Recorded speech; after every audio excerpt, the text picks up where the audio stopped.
जम्बूद्वीपे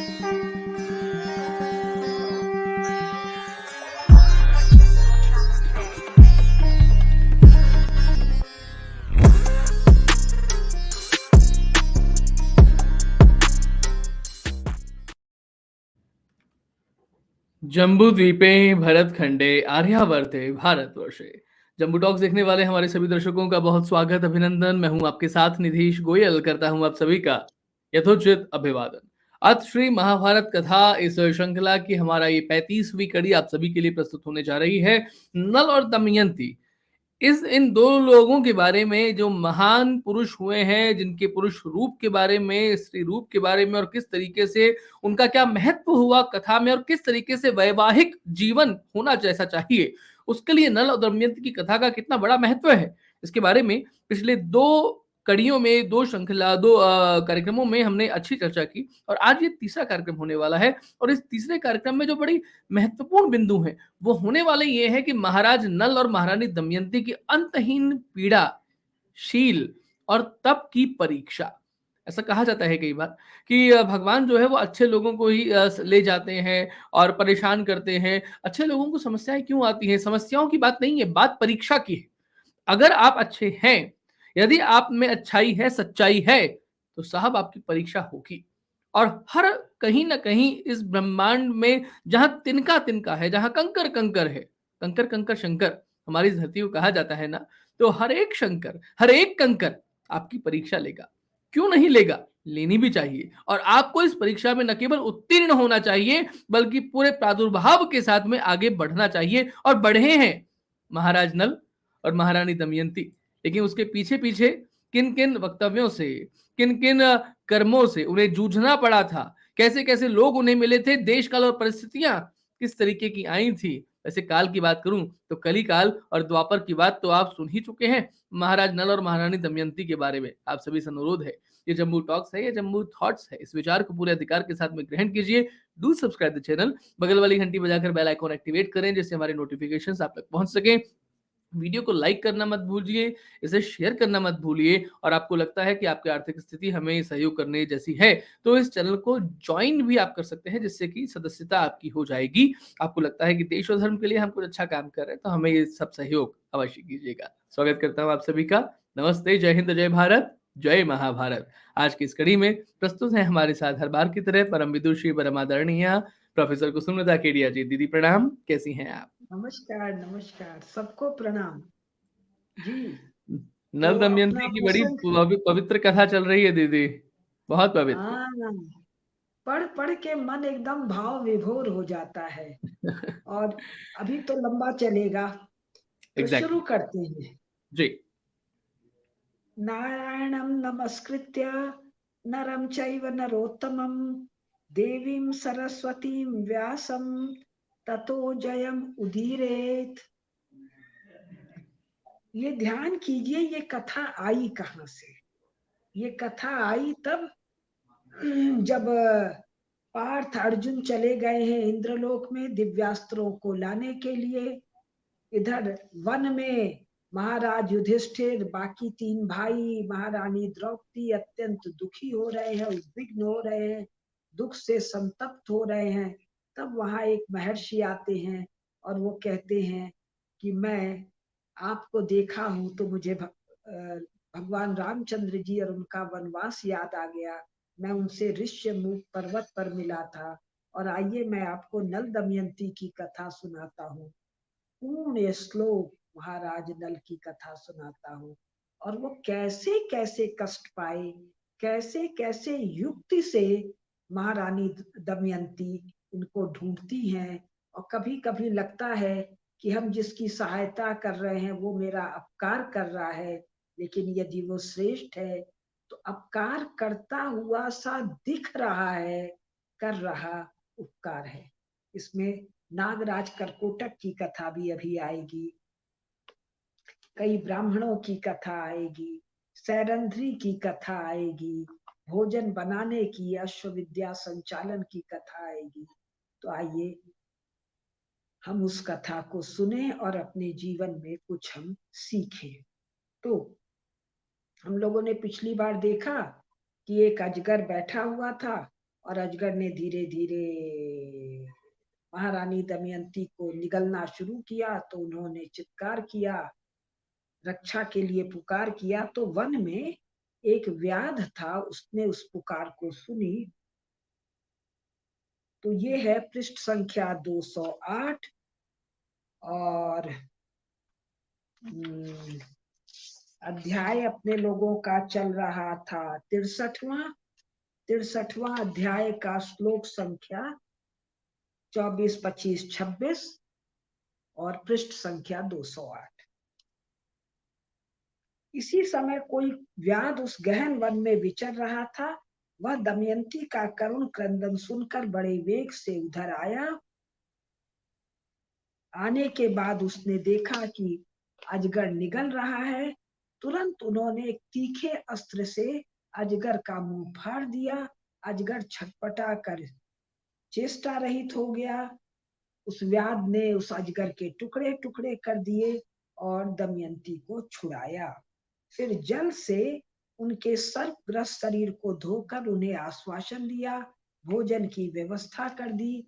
जब वो भोजन कर लिए तब व्याध ने पूछा, हे मृगलोचने, आप कौन हैं, क्या हैं, किस हेतु आपने वन में प्रवेश किया, क्यों आप इतना कष्ट पा रही हैं? लेकिन ये सब पूछते पाछते हुए परम सुंदरी दमयंती को देखते हुए ये हीन बुद्धि के व्याध के मन में दूषित विचार आ गए और उसकी चेष्टा से ही महारानी ने ताड़ लिया, इसका दूषित मनोभाव है। तो उसकी दुष्टता को समझकर तीव्र क्रोध के वशीभूत हो, मानो रोषाग्नि से प्रज्वलित हो उठी। अग्निशिखा की भांति उद्दीप्त हो गई और व्याध दूषित मनोभाव के कारण जो उनका स्पर्श करना चाहता था, उसके लिए स्पर्श करना भी असंभव हो गया। और उसकी इस चेष्टा को देखकर महारानी अत्यंत रुष्ट हो गई। कैसी महारानी? पतिव्रता, जिनका व्रत उनके पति हैं, सती, साध्वी, रोषाग्नि से अग्नि की तरह दहक उठी और रुष्ट होकर उन्होंने श्राप दिया। श्राप में संकल्प क्या है, बल क्या है, तेज क्या है? यदि मैं निषद राज नल के सिवा दूसरे किसी पुरुष का मन से भी चिंतन नहीं करती हूं, तो इसके प्रभाव से यह तुच्छ व्याध प्राण शून्य होकर गिर पड़े। ऐसे ही भारत सतियों का देश नहीं है। ये संघ वालों को भारत न सतियों का देश दिखता है, न सम्राटों का देश दिखता है, न पतिव्रताओं का देश दिखता है। इसे ये महात्माओं का देश दिखता है। लेकिन महात्माओं के स्वभाव का भी आकलन नहीं है। ये वन में बैठे हुए आयुध का संधान कर रहे हैं, राजनीति का संधान कर रहे हैं, समाज को सुखी करने का संधान कर रहे हैं। ये नाक बंद करके सांस खींच के ध्यान लगा के कोई मोक्ष कामना नहीं कर रहे, वो तो कर ही रहे। दमयंती के इतना कहते ही वह व्याध आग से जले हुए वृक्ष की भांति प्राण शून्य होकर पृथ्वी पर गिर पड़ा। कौन सा आग? क्रोधाग्नि। किसकी क्रोधाग्नि? सती दमयंती की क्रोधाग्नि से भस्म हो गया।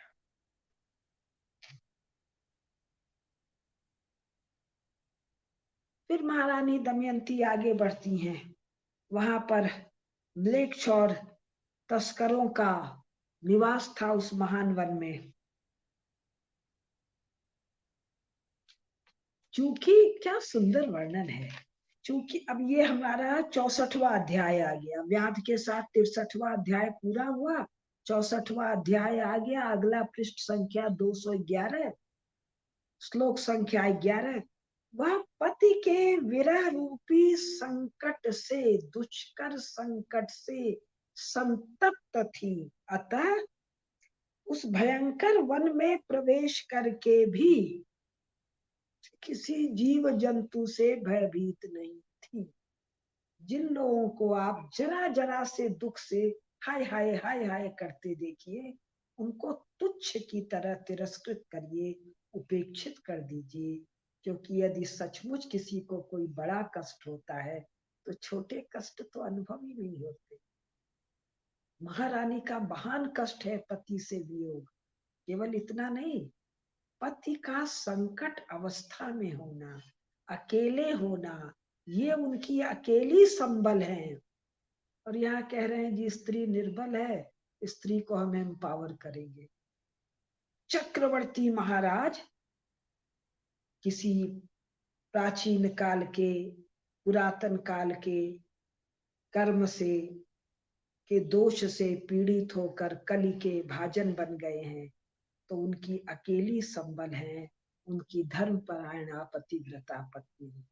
तो उनको ये दुख इतना बड़ा है कि विषैले सांप बिच्छू व्याघ्र तस्कर भूत प्रेत पिशाच कुछ मैटर ही करता है। तब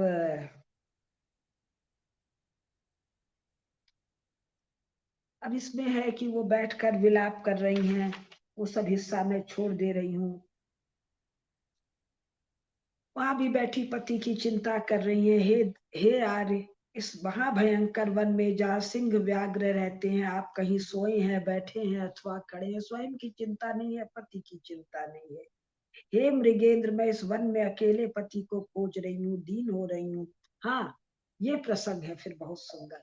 अब वहां बैठे बैठे वो तप्त होकर किससे किससे पति का पता पूछ रही है, सिंह से। हे मृगेंद्र, मैं इस वन में अकेले पति को खोज रही हूँ, शोक से पीड़ित हूँ, दीन हूँ। यदि आपने नल को कहीं देखा हो तो उनका कुशल समाचार बताकर मुझे आश्वासन, और निश्चित जान लीजिए यदि मृगेंद्र सिंह ने देखा होता तो बताते, और मानव बोली बोलते, और वो बोली होता इन पतिव्रता के तप के प्रभाव से। फिर वो पर्वत से पूछ रही हैं, बहुत सुंदर वर्णन है। हे भगवान, हे अचल प्रवर, हे दिव्य दृष्टि वाले, हे विख्यात भगवान चल श्रेष्ठ दिव्य दर्शन विश्रुत्र शरण्य बहु कल्याण नमस्ते अस्तु महीधर। मैं सब वर्णन करके मैं आपको नमस्कार करती हूँ। मैं इन राजा की पुत्री हूँ, उनकी पुत्रवधू हूँ, उनकी पत्नी हूँ, मैं दमयंती हूँ। यानी पर्वतराज जीवित सत्ता है महारानी के लिए, चैतन्य सत्ता है। चैतन्य सत्ता को अपना परिचय दे रही है, मैं कौन हूँ, मेरे पति कौन है। उनका नाम नल है, वो शत्रु दमन है, श्याम सुंदर राजा हैं, वो पुण्य श्लोक कहे जाते हैं, वे बड़े ब्राह्मण भक्त हैं, वेद वेदता है, वक्ता है, पुण्यात्मा है, सोमपान करने वाले हैं, अग्निहोत्र हैं, और बहुत सा वर्णन कर रही हैं। और पूछ रहे हैं कि मैं कब उनकी मेघ गर्जना के समान स्निग्ध गंभीर अमृतोपम वह मधुर वाणी सुनूंगी। हमारे राजा ऐसे होते, उनकी वाणी ऐसी होती थी। उन महामना राजा के मुख से वैदर्भी, विदर्भ देश की कन्या है, अतः वैदर्भी इस संबोधन से युक्त शुभ स्पष्ट वेद के अनुकूल सुंदर पद और अर्थ से युक्त तथा मेरे शोक का विनाश करने वाली वाणी मुझे कब सुनाई दी। ऐसे राजा जब अपनी प्रिया से संभाषण करते हैं तो भी वो धर्म युक्त है, वेद के अनुकूल वाणी बोलते हैं। इस प्रकार श्रेष्ठ पर्वत से कहकर वह राजकुमारी दमयंती फिर वहां से उत्तर दिशा की ओर चलने लगी। 3 दिन 3 रात चलने के पश्चात उन्हें तपस्वियों से युक्त एक वन दिखा, जो अनुपम और दिव्य वन से सुशोभित था। फिर मैं थोड़ा जल्दी चल रही हूँ। वो तपो वृद्ध तपस्वियों, केवल आयु वृद्ध नहीं होता है, केवल वय से वृद्ध नहीं होते, तप से वृद्ध, ज्ञान से वृद्ध,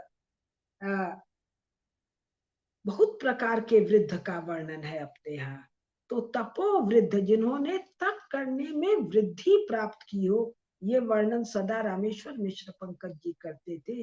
वृद्धि को जिसने प्राप्त किया है वह वृद्ध है।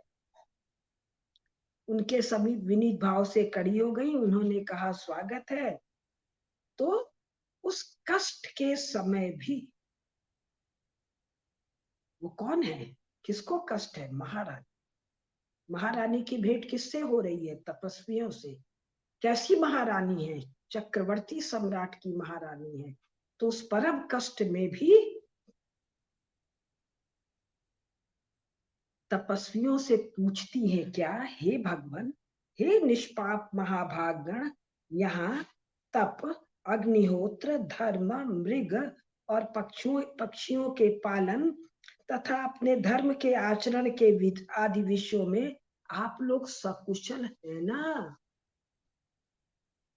देखते ही नहीं शुरू हो गई। महारानी के धर्म का पालन कर रही हैं, तपस्वियों को जो जो चाहिए वो सब व्यवस्था है ना? एक ऐसा अरण्य है जहाँ तपस्वी हैं, वहां के व्यवस्था का उत्तरदायित्व राज्य पर है। तब और चलता है, उसके बाद वो पूछते हैं आप वन की देवी हैं या पर्वत की अधिदेवता हैं या इस नदी की अधिष्ठात्री देवी है, सच सच बताइए। क्यों? वो सामान्य स्त्री दिखती नहीं है, इसको कहते हैं व्यक्तित्व। और ये व्यक्तित्व आता है पवित्र गुणों से। फिर वो सब बताती हैं, उनकी पुत्री हूँ, उनकी पुत्रवधू हूँ, उनकी पत्नी हूँ, ऐसा ऐसा सब घटित हो गया है, सब कहती हैं। तब वो कहते हैं, पृष्ठ संख्या 216, श्लोक संख्या 92, हे कल्याणी, हे शुभे, हम अपने तपोबल से देख रहे हैं तुम्हारा भविष्य परम कल्याणमय होगा। सांत्वना अंत में मिल गई। और ये आगे हम लोग देखेंगे, ये सब सांत्वना देके ये लोग गायब हो जाते हैं। तो किनसे पूछ रही थी? व्याघ्र से, नरसिंह से, नरसिंह से नहीं, जंगल के सिंह से, मृगेंद्र से पूछ रही थी, पर्वत से पूछ रही थी। तो उनको सांत्वना देने के लिए ये तपस्वी प्रकट होते हैं, क्योंकि अभी हम देखेंगे कि सब गायब हो जाएंगे। तुम्हारा भविष्य परम कल्याणमय होगा, तुम शीघ्र ही निषद नरेश नर का दर्शन प्राप्त करोगी। उन सम्राट को सब प्रकार की चिंता से रहित देखोगी। तुम्हारे पति सब प्रकार के पाप जनित दुखों से मुक्त और संपूर्ण रत्नों से संपन्न होंगे। राजा फिर उसी श्रेष्ठ नगर का शासन करेंगे। तुम अपने पति को नरेश के पद पर अभिषिक्त देखोगी। और ऐसा कहकर वे सभी तपस्वी अग्निहोत्र और आश्रम सहित अदृश्य हो गए। ऐसों को आशीर्वाद देने के लिए तपस्वी महर्षियों को प्रकट होना पड़ता है। अब दमयंती को आश्वासन मिला, मन में शांति मिली। तब उन्होंने एक बहुत बड़े व्यापारियों को, दल को देखा, उनसे पूछा कहाँ जा रहे हैं, क्या जा रहे हैं। फिर वो उनके साथ, ये वर्णन है, छोड़ रही हूँ, वो उनके साथ जा रहे हैं। उस महान समूह का मालिक और समस्त यात्री दल का संचालक वणिक शुचि नाम से प्रसिद्ध। सबका नाम है, चीन देश का नाम नहीं है, उसके प्रांतों का नाम नहीं है, नदी का नाम नहीं है, पर्वत का नाम नहीं है। महाभारत की कथा, उसमें नल दमयंती की कथा, कथा में कथा, कथा में एक व्यापारी दल आ रहा है, उस व्यापारी दल के मुखिया का भी नाम है। ये है हमारा अभ्यास। फिर वो कह रहे हैं कि हम लोग चेदिराज सुबाहु के जनपद में जा रहे हैं। तो कुछ समय के बाद एक भयंकर विशाल वन में पहुंचे। वहां एक महान सरोवर देखा, जिसका भी नाम है पद्म सौगंधिक। यानी कमल के फूलों की सुगंध से व्याप महाभयंकर वन, लेकिन उसमें भी एक श्रेष्ठ सरोवर, सरोवर का नाम, क्योंकि उसमें कमल के फूल विशेष सुगंध वाले भरे हुए हैं, पद्म सौगंधिक। तो अब वर्णन जल्दी पढ़ रही हूँ। रात के समय सोए हैं तो बनैले हाथियों का, जंगली हाथियों का एक समूह आता है। वो पाले हुए हाथियों को, जो कि व्यापारियों के दल में सामान उमान ढोने के लिए उनको देते हैं, देखते हैं, वो जंगली हाथी क्रुद्ध हो जाते हैं और उन पर आक्रमण कर देते हैं। और इस आक्रमण में समस्त व्यापारियों का दल कुचला जाता है, मरता है, भाग जाता है, वगैरह वगैरह। एक और महान विपदा आन पड़ती है। इस महान विपदा से बहुत दुखी होती है। फिर कथा चलती है। फिर वो चलते चलते अंत में चेदिराज सुबाहुल की राजधानी पहुंच जाती। अब उनकी उन्मत्त अवस्था है। अभी पहली बार तो उनका मनुष्यों से भेंट हुआ, वो भी रात को ही नष्ट हो गए। वही एक वस्त्र है, एक वस्त्र भी क्या, आधा वस्त्र है, बाल बिखरे हुए हैं, उन्मत्त अवस्था है, अत्यंत दीनावस्था है।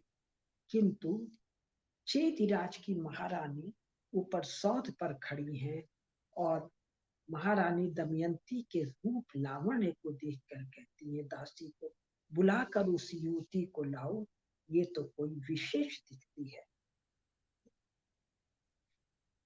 राजमाता ने धाय से कहा, जाओ इस युवती को मेरे पास लेकर आओ। पृष्ठ संख्या 222।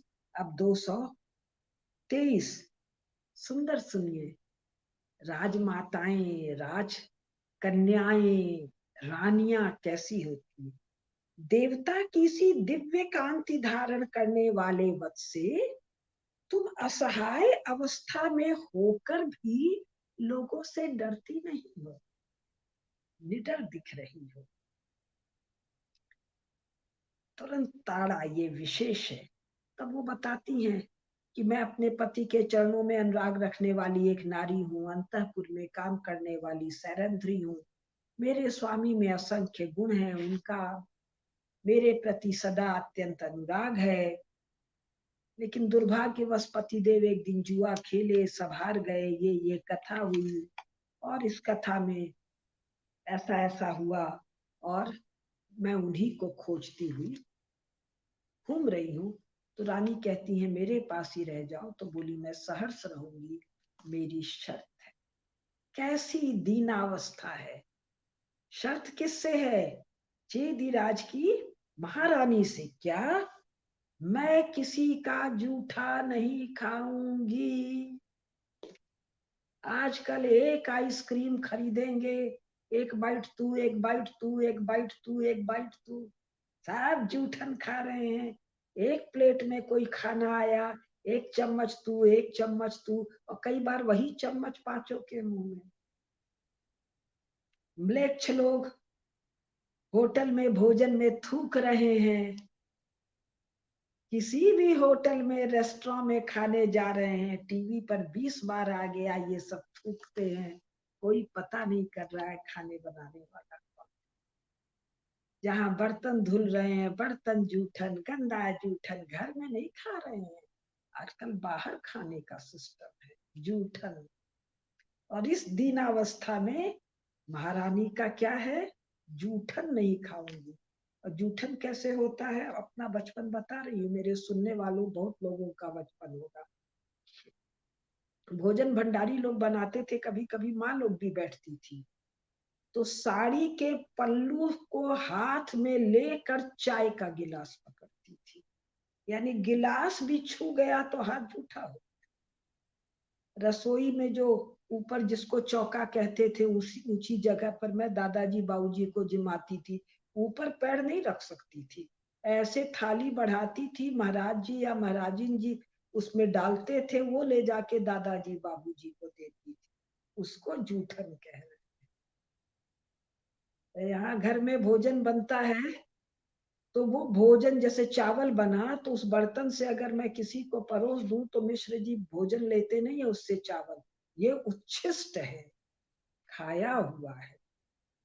मेरे मामा जी भी आते हैं, कभी आते थे पहले, तो 2 बर्तन में चावल हम लोग कई बार पहले खा लेते थे, कहीं जाना वाना होता था, तो जो बर्तन में से चावल निकला नहीं है वो बर्तन शुद्ध है, अन्यथा बर्तन से चावल रसोई में निकल गया तो छिष्ट है।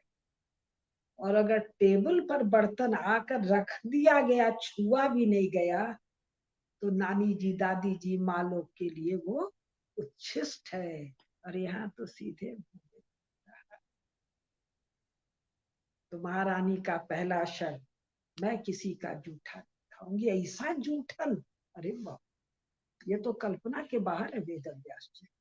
वैसा जूठन तो चांडाल न खाता है।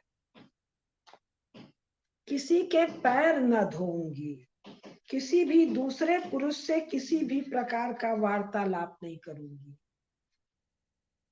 माँ मुझसे बहुत प्रेम करती थी, अभी भी करती हैं, तो अपने थाली में मुझे भोजन करा लेती थी, छोटी थी मैं, लेकिन दाल उस बड़ी सी थाली में 2 कटोरी में रहता। सब्जी पहले एक सूखी एक गीली सब्जी बनती थी, तो सूखी सब्जी भी उस बड़ी थाली में एक तरफ अलग परोसा रहता था, ये नहीं उसी माँ बेटी इसी एक कटोरी में खाए जा रहे हैं।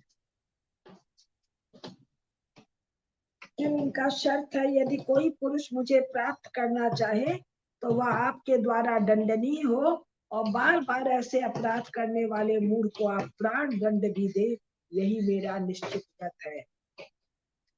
मैं अपने पति की खोज के लिए केवल ब्राह्मणों से ही मिल सकती हूँ। अब ये शर्त क्यों है, आगे कथा में। यदि यहाँ ऐसी मेरे घर में चिड़िया लोग एकदम शोर मचा दी हैं, खटखट करके, थोड़ी शायद आप लोग को आ रही हो। यदि यहाँ ऐसी व्यवस्था हो सके तो निश्चय ही आपके निकट निवास करूंगी, इसमें संशय नहीं। तब इन शर्तों के कारण महारानी जान लेती हैं, अपनी पुत्री को बुलाती हैं और कहती हैं, ये जो सरंध्री है ये तुम्हारे अवस्था के अनुकूल है, इसको अपने साथ ही रखो और इसको तुम देवी स्वरूपा समझो।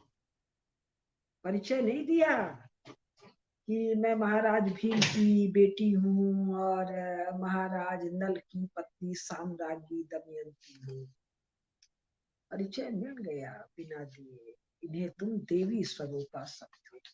अब इस कथा के बाद कथा शुरू हो रही है महाराज नल की। इधर महाराज नल भटक रहे हैं, उनको छोड़ दिए कली के प्रभाव से, भटकते भटकते एक वन में पहुंचे हैं। उस वन में दावाग्नि, जो वन की अग्नि है, वो दहक रही है।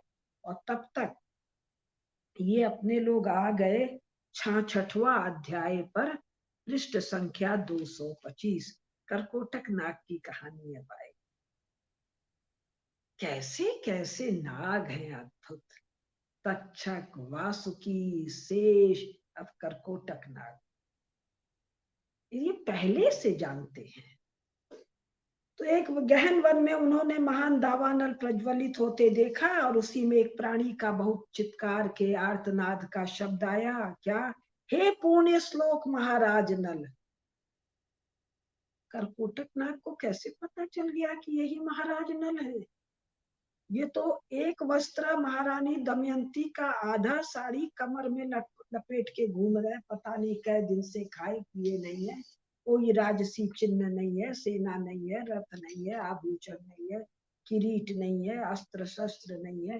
क्या कह रहे, हे महाराज नल, दौड़िए दौड़िए, मुझे बचाइए, किससे, इस दावाग्नि से। तो बचाइए भाई, आप खुदे भाग जाइए। नहीं नहीं, उच्च स्वर से बार बार दोहराई गई इस वाणी को सुनकर राजा नल ने उस उन्मत्त अवस्था में कहा, डरो मत, शरणागत को अभय देना, डरो मत। इतना कहकर वो आग के भीतर घुस गए और देखा कि एक नागराज कुंडलाकार आकार में वहीं पड़ा हुआ है। उस नाग ने हाथ जोड़कर कांपते हुए नल से कहा, हे राजन, मुझे करकोटक नाग जानिए। मैंने एक दिन महातपस्वी नारद मुनि से शरारत की, क्या की वो शब्द मैं समझ नहीं पा रही हूँ ठीक से, ठगे गए, ये तो शब्द अनुवाद सही नहीं है। कुछ अपराध हुआ तो उन्होंने क्रोध में आके कहा कि तुम स्थावर वृक्ष की भांति एक स्थान पड़े रहो, कभी राजा नल आएंगे वही तुम्हें यहाँ से ले जाएंगे, तभी तुम्हारी शाप से मुक्ति होगी। तो नारद जी के शाप से मैं एक पग भी नहीं चल पा रहा हूँ, ये आग जल रही है, मुझे बचाइए, मैं आपको कल्याणकारी उपदेश दूंगा, साथ ही मैं आपका मित्र हो जाऊंगा। ऐसे ऐसे नाग हैं, पता है यही राजा नल है, और वैसे प्रतापी राजा को कह रहे हैं मैं आपका मित्र हो जाऊंगा, ये नहीं कि मैं अनुचर हो जाऊंगा कि सेवक हो जाऊंगा। ऐसे प्रतापी नाग हैं। सर्पों में मेरे जैसा प्रभावशाली कोई दूसरा नहीं है, मैं आपके लिए हल्का हो जाऊं। हमारे नागों को भारहीनता का तत्व आता है। ये जो अभी गॉड पार्टिकल का खोज हुआ है ना, इसके बाद जो असली खोज हो रहा है भारहीनता के, ये सेंट्रल अमेरिका में माचा पिचू कौन सा जगह है, वहां 18-19 हजार फीट ऊंचाई पर बड़ा भारी महल वहल है। आप लोग गूगल में सर्च कीजिएगा तो जो पत्थरों का जो विराट संरचना है, उस संरचना के पत्थर वहां के नहीं, वो पत्थर बड़ी दूर से आए हैं, एक कथा। दूसरा, पिरामिड में विशालकाय पत्थर ऊपर रखे गए हैं। तो दोनों जगह कथा है कि पूरब से लोग आए थे, वो भारहीनता जानते थे, विशाल पत्थरों को कंदुक की तरफ उछाल। क्या कह रहे हैं करकोटक नाग, मैं आपके लिए हल्का हो जाऊं।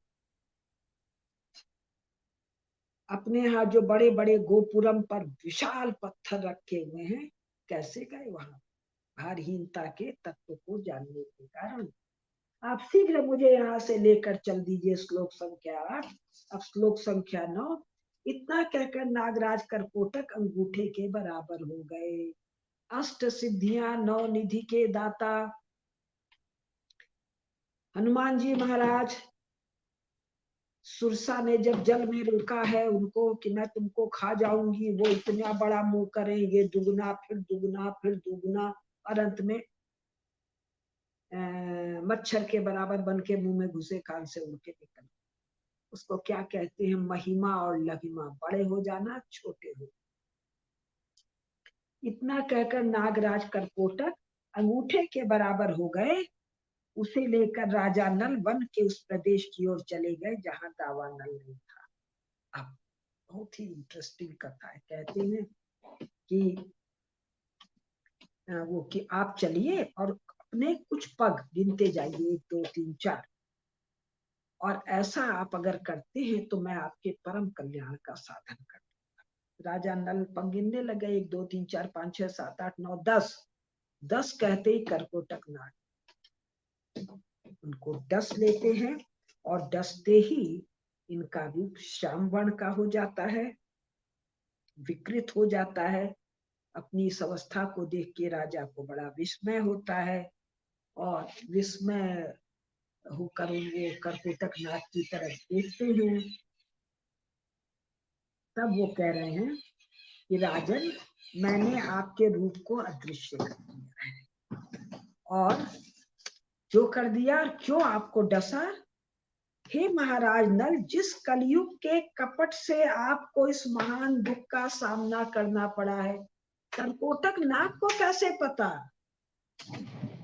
कि महाराज नल कली की कथा और द्वापर की कथा वो तो लोकपालों से हुई थी ना। स्वयं महाराज नल को शायद नहीं पता है, महारानी दमयंती को भी नहीं पता है कि कलिकाल घुस गया और उनके प्रभाव से ये सब हो रहा है। करकोटक नाग को पता है। हिंदुओं का इंफॉर्मेशन कलेक्ट करने का सिस्टम, जो बात लोकपालों के बीच में और कली और द्वापर के बीच में हुई है, वो करकोटक नाग को पता। कौन सा करकोटक नाग, जो नारद जी के शाप से स्थावर होकर जंगल में पड़ा। तो हे महाराज नल, जिस कलयुग के कपट से आपको महान दुख का सामना पड़ा है, वह मेरे विष से दग्ध होकर आपके भीतर बहुत कष्ट से निवास करेगा। मेरा विष आप तो झेल गए, कली काल नहीं झेल पाएगा। कलयुग के सारे अंग मेरे विष से व्याप्त हो जाएंगे, तब वो आपको छोड़ देगा, और जब तक छोड़ेगा नहीं तब तक बड़े दुख से ही आपके पास भीतर रह पाएगा। हे नरेश्वर, आप छल कपट द्वारा सताए जाने योग्य नहीं थे। महाराजा नल कैसे हैं, ये करकोटक नाग को पता है। Well informed about each other. तो भी उसने बिना किसी अपराध के आपके साथ कपट का व्यवहार किया। ये भी पता है कि महाराज ने कलिकाल के साथ कोई व्यवहार दोष नहीं किया है। उसी के प्रति क्रोध से क्रुद्ध होकर मैंने आपकी रक्षा के लिए आपको डसा है। हे महाराज, मेरे प्रसाद से, मतलब उन्होंने मेरे प्रसाद, मेरी प्रसन्नता, मेरे आशीर्वाद से, क्योंकि आपने मुझे बचाया है, आपको दाढ़ों वाले जंतुओं, शत्रुओं, वेद वेताओं के शाप आदि से कभी भय नहीं। ये राजन, आप विष जनित पीड़ा प्राप्त नहीं करेंगे। आप युद्ध में सदा विजयी होंगे। और हे महाराज, अब आप अपना नाम बाहुक रखिए और अयोध्या के राजा ऋतुपर्ण के यहाँ जाइए। वो द्वित विद्या में बड़े निपुण हैं। इनका नाम पहले भी आ चुका है कथा। वो द्वित विद्या में निपुण है, आप अश्व विद्या में निपुण हैं। आप उनको अश्व विद्या सिखाइएगा, वो आपको द्वित विद्या सिखाएंगे। और जब आप अपने पहले वाले रूप को देखना चाहें, उस समय मेरा स्मरण करें और इस कपड़े को ओढ़ लें। ऐसा कहकर 2 दिव्य वस्त्र उनको दिए। ये अपना 66वां अध्याय संपन्न हुआ और करकोटक अंतर्धान हो गए। अब अपना 66 के बाद 67वां अध्याय, पृष्ठ संख्या 227। अब महाराज पहुंच जाते हैं ऋतुपर्ण जी के यहाँ अयोध्या में, और जाकर कहते हैं कि घोड़ों को हाँकने की कला मुझसे अधिक को सम्राट अश्व विद्या के जानकार है। इन्हीं को तो आप लोग सूत बता रहे हो, सारथी बता रहे हो। वो गौरव से कहते हैं, घोड़ों की जानकारी नहीं, घोड़ों को हाँकना, सारथित्व की कला में मेरे समान कोई दूसरा नहीं है। दूसरा, अन्न संस्कार, भोजन बनाने में दूसरों की अपेक्षा में ज्यादा जानता हूँ। और आजकल चला है कि स्त्रियां भोजन बनाती, अरे स्त्रियों से बहुत सुंदर भोजन, श्रेष्ठ भोजन पुरुष सदा से बनाते। आज भी आंख पसार के देख लो, हर बड़ी मात्रा का भोजन पुरुष बनाते। फिर कहते हैं, इस जगत में जितनी भी शिल्प कलाएं हैं, यानि शिल्पानि लोके अस्मिन् यच्चैवान्यत् सुदुष्करम। जितनी भी शिल्प कलाएं हैं तथा दूसरे भी जो अत्यंत कठिन कार्य हैं, मैं उन सबको अच्छी तरह कर सकता हूँ। तो हे महाराज ऋतुपर्ण, आप मुझे रखिए और मेरा भरण पोषण कीजिए। तब राजा कहते हैं, बाहु, बात तो तुम ठीक कह रहे हो। मेरी बड़ी इच्छा होती है कि मैं शीघ्रता पूर्वक कहीं भी पहुंच सकूं। करकोटक नाग को ये भी पता है। इसीलिए कहा जाइए अयोध्या ऋतुपर्ण राजा के पास। उनको जल्दी तेजी से जाने का बड़ा शौक है। उनको ये भी पता है करकोटक नाग को कि महाराज नल को ये विद्या आती है, काम तुरंत पटरी में बैठ जाएगा।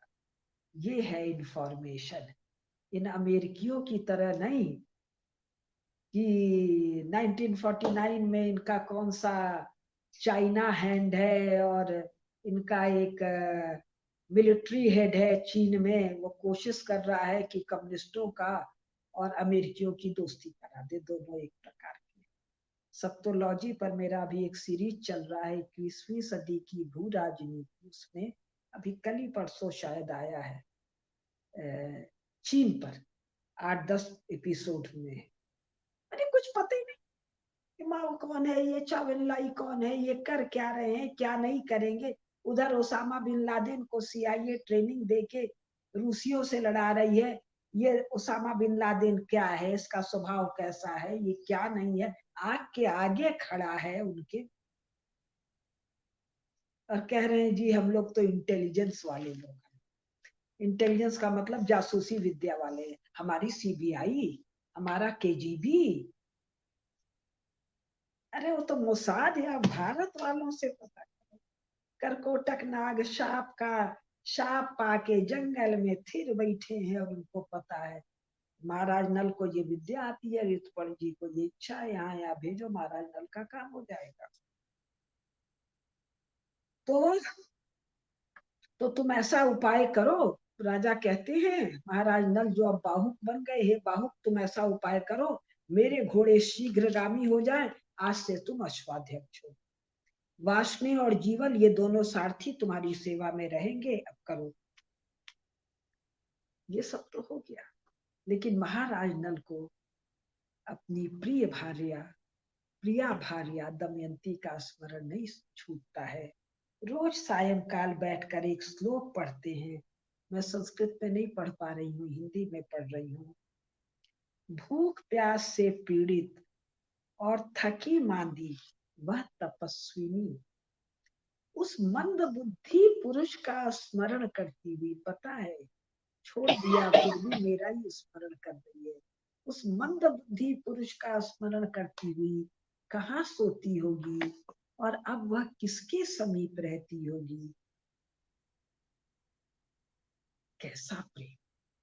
रोज सायंकाल बोलते हैं, तो एक दिन जब वो बोल रहे थे तो जो दो सारथी उनको दिए गए थे, जीवल और वाष्णे, तो जीवल ने पूछा, हे बाहुक तुम प्रतिदिन किस स्त्री के लिए शोक करते हो, मैं सुनना चाहती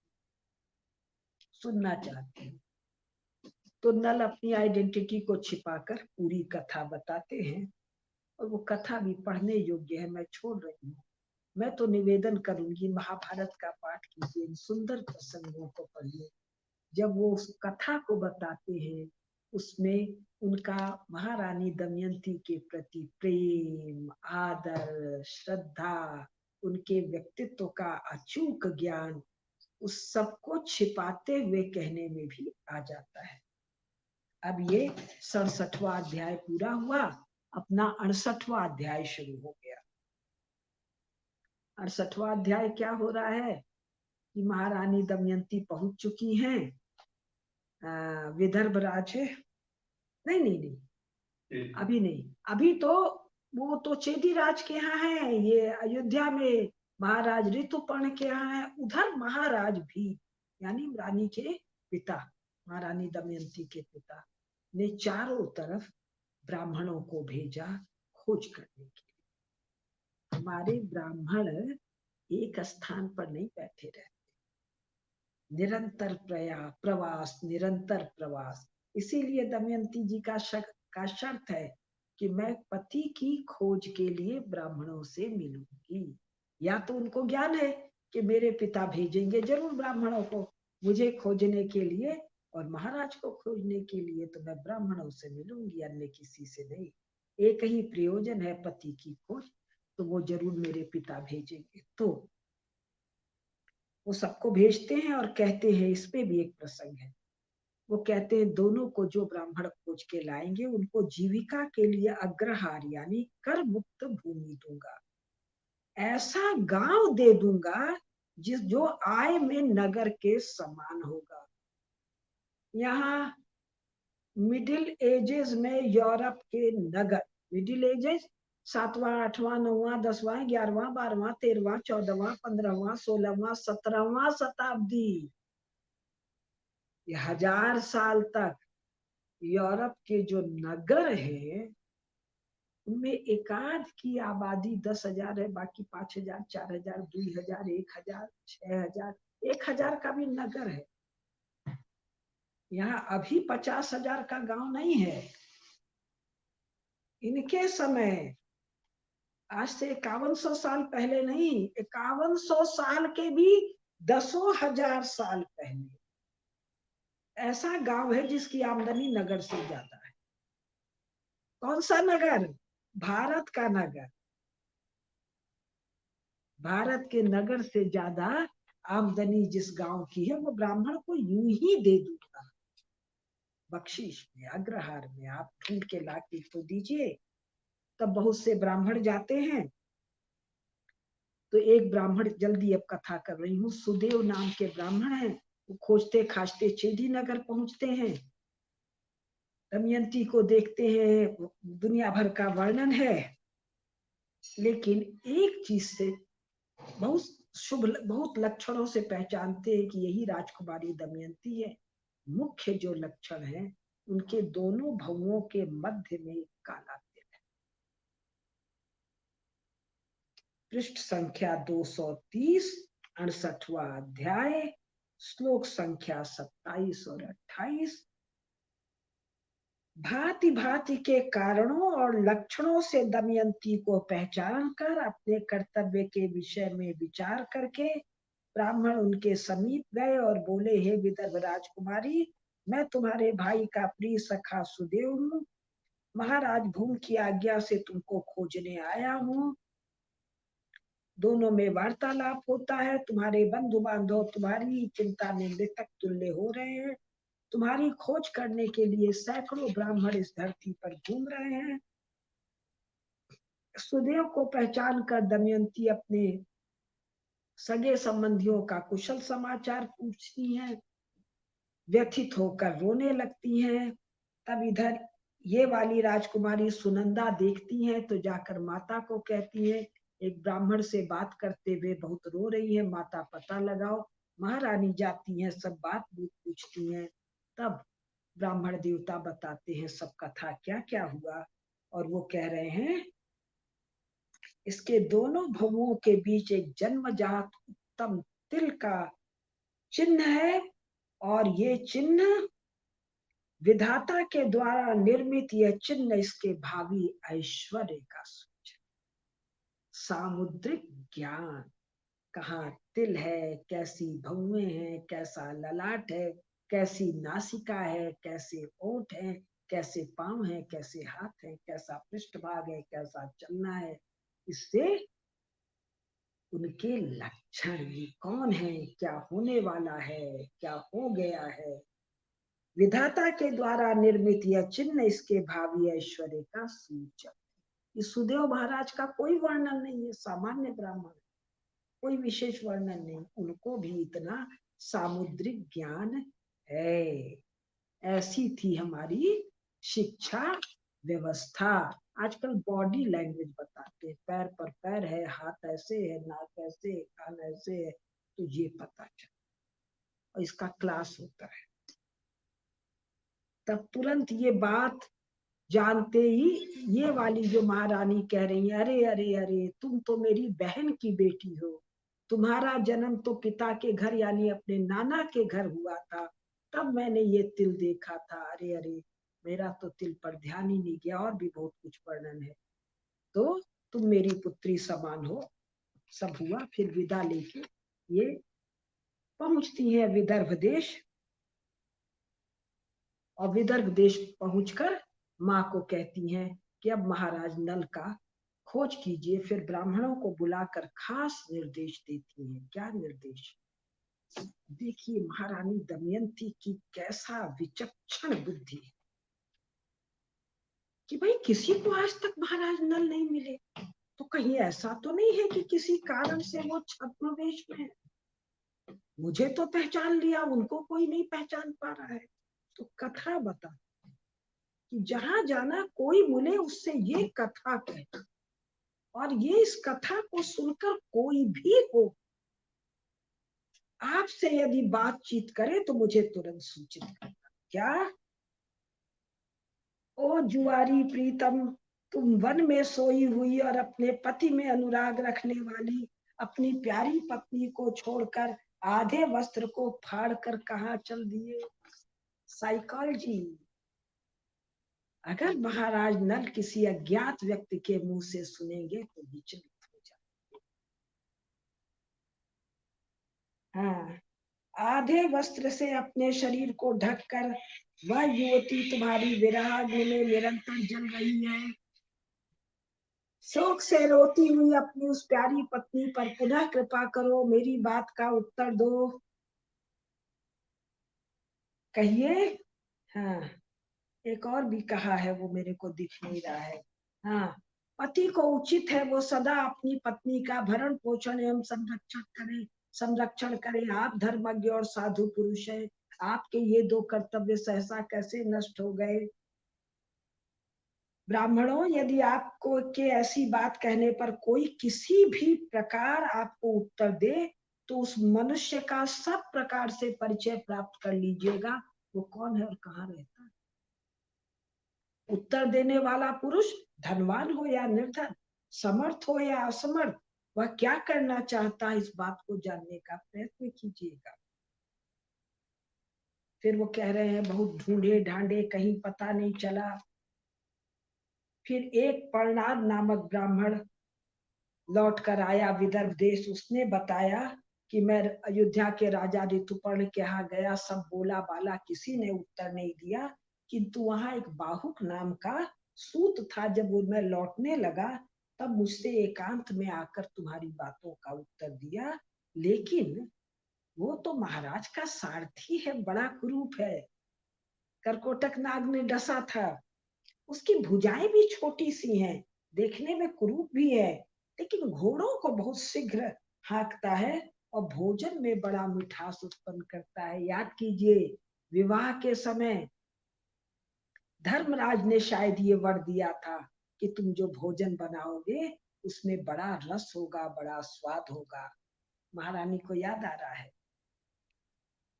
हाँ, और फिर उन्होंने कहा, उस बाहुक ने क्या कहा कि श्रेष्ठ नारियां अपने पतियों से परित्यक्त होने पर भी क्रोध नहीं करती, वे सदाचार रूपी कवच आप से आवृत प्राणों को धारण करते।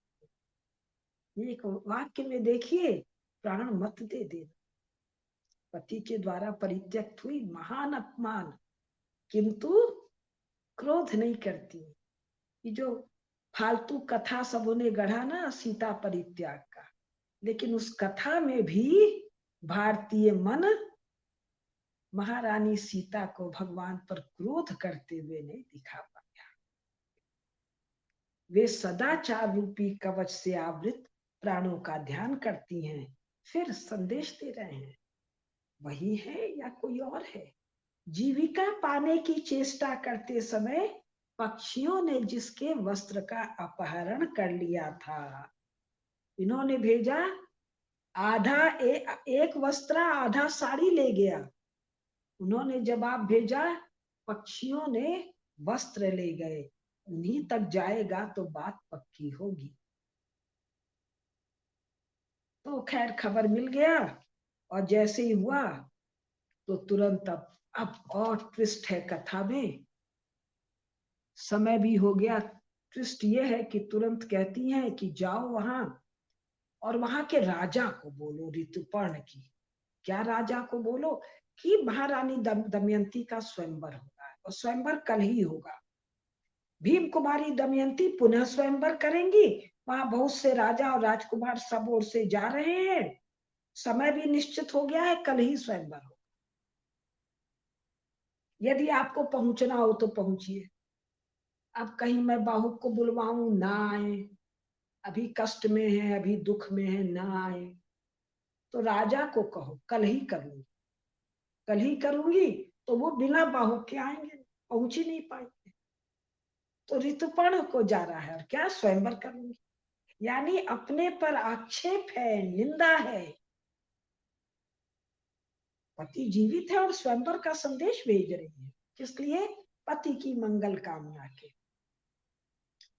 कि अब ये राजा पति को लेकर निश्चित आ जाएगा। तो संदेशा राजकुमारी किसको भिजवा रही है, राजा को। स्वयंवर कर रही हूँ, विशेष सूचना भेज रही।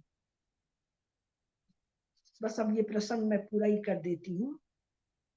तो उनके पास जाता है, कहते हैं भाई जल्दी चलो जल्दी चलो, बढ़िया घोड़ा वोड़ा लेके चलो। अब महाराज नल बाहु के रूप बड़े दुखी हो जाते हैं, अरे ऐसा कैसे हुआ, वो तो बच्चे भी हैं, सब हैं, और वो तो पतिव्रता, भला ऐसा कैसे करती है। तो मन में बात आता है, क्या सुना है स्त्रियों का स्वभाव चंचल है। माने मन में तरह तरह के भावों का आना जाना स्वाभाविक है। मेरा अपराध भी तो भयंकर है, संभव है मैं दूर हूं तो उनका स्नेह भी कम हो गया, लेकिन ना, मेरा हृदय कहता है वह ऐसा कभी नहीं कर सकती। ऊहापोह ऊहापोह। कई लोग मेरे से भी हाल में 2-4 बच्चे बच्चियां मिले, मन में तरह तरह के विचार आ जा रहे हैं, बड़ा ग्लानि हो रहा है। मेरे मन में ये विचार कहाँ से आया? अरे ये मन का स्वभाव है, भिन्न भिन्न प्रकार के विचारों का आना जाना। ये ग्लानि का झंझट चर्च का है। वो चर्च वाली कथा में आपके यहाँ 7-8 मेरे भाषण हुए ही थे। तो अब समय 55 मिनट है, 2 मिनट कहानी सुना दूं फिर ये अध्याय पूरा करूं। तो उन्होंने अश्वों को चुना, बाहुक ने, जाने के लिए महाराज की आज्ञा से। अश्व सब बड़े दुबले पतले। अब राजा बिगड़े, भाई तुम क्या सब दुबले पतले राज इन सबों को लेके चल रहे हो।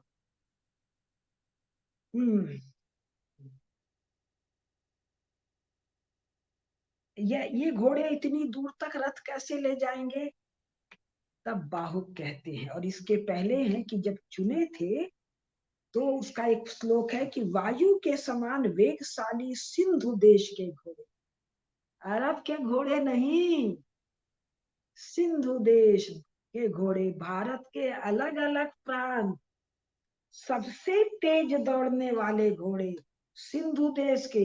ये सब बताते हैं अरब के घोड़े जहां घास है, जहां इतना मरुस्थल है कि ऊंट के अलावा कोई नहीं चलता है, लेकिन चर्च का प्रीस्ट जो कह दे, बिना ईटा गारा चूना के महल बनाते, रेता का महल नहीं, हवा में महल बनाते। तो हवा में कथा लिख दिया, कहाँ का घोड़ा? अरब का घोड़ा, न जहां घास है न घोड़ा वहां चल सकता है। तो वायु के समान वेगशाली सिंधु देश के घोड़े, उनके 10 आवर्त थे, देख सुन के चुने थे। तब बाबू ने कहा, आप कहिए जिस घोड़े को लगा दूं मैं। वैसे राजन, ललाट में एक, मस्तक में 2 ऊपर, पार्श्व भाग में 2, उप पार्श्व भाग में 2, छाती में दोनों और 2-2, और पीठ में 1, इस प्रकार कुल 12 भंवरियों को पहचान कर घोड़े रथ में जोते जाने चाहिए। अश्व विद्या पर संसार में कहाँ कहाँ पुस्तकें हैं, ढूंढ लाओ भाई, पता चल जाएगा अश्व विद्या कहाँ है। भारत में है। भारत में भगवान विष्णु का ही एक अवतार है, हयग्रीव। भारत में अश्विनी कुमार है, 2 देवता।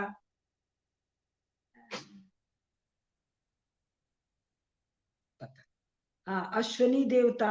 और भारत में चौबारे चौबारे आप जाइए, गांव गांव के कोने कोने में, जो चौबारे नहीं, उसको क्या बोलते हैं, चौर या क्या बोलते हैं, गांव के कोने में जहाँ देवी मंदिर और देवी का स्थापना होता है, देवता होते हैं, वहां घोड़ा जरूर। तो ये सब बताते हैं कि भारत में घोड़े नहीं है।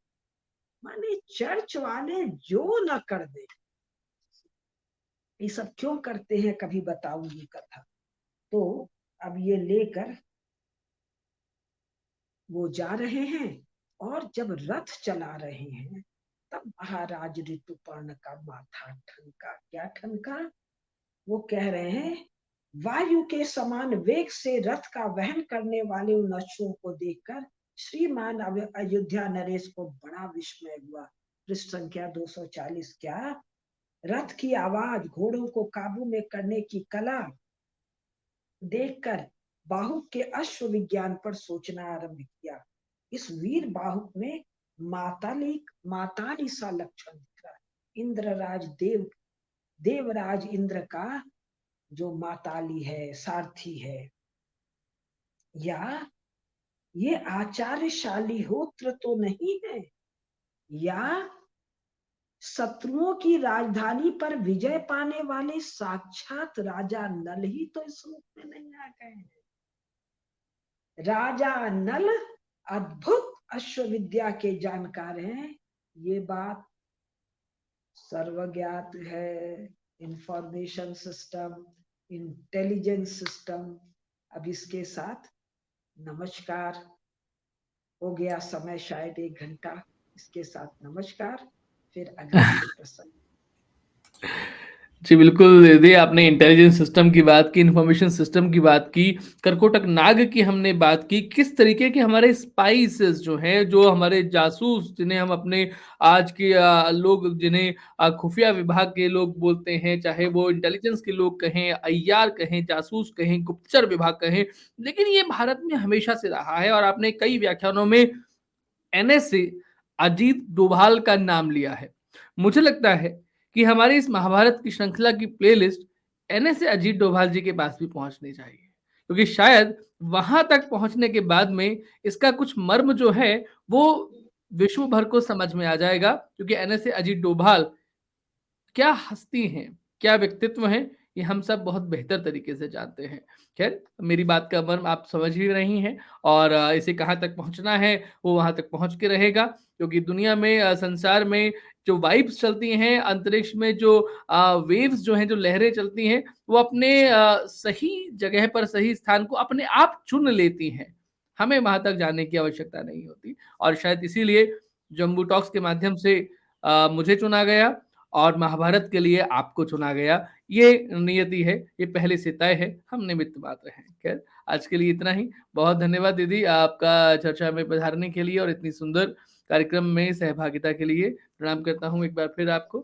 सभी दर्शकों को बहुत धन्यवाद करता हूँ जो आप इतने प्रेम के साथ में हमारे इस कार्यक्रम को लगातार अपना सौहार्द जो है वो दिए जा रहे हैं। जम्बू टॉक्स को इसी तरीके से अपना स्नेह, अपना प्रेम, अपना सहयोग दीजिए। चैनल को सब्सक्राइब करिए, वीडियो को लाइक और शेयर ज़रूर करिए, क्योंकि आपके किए हुए ये काम हमें शक्ति एक्चुअली देते हैं और इस काम को बढ़ाने में बहुत सहयोग करते हैं। बाकी देश और धर्म के लिए हम जो काम कर रहे हैं, अगर आपको अच्छा लगता है तो अपना आर्थिक सहयोग भी हमें अवश्य प्रेषित कीजिएगा। ये भी समय की एक बड़ी मांग है। अभी के लिए इतना ही। नमस्ते, जय हिंद, जय भारत, जय महाभारत।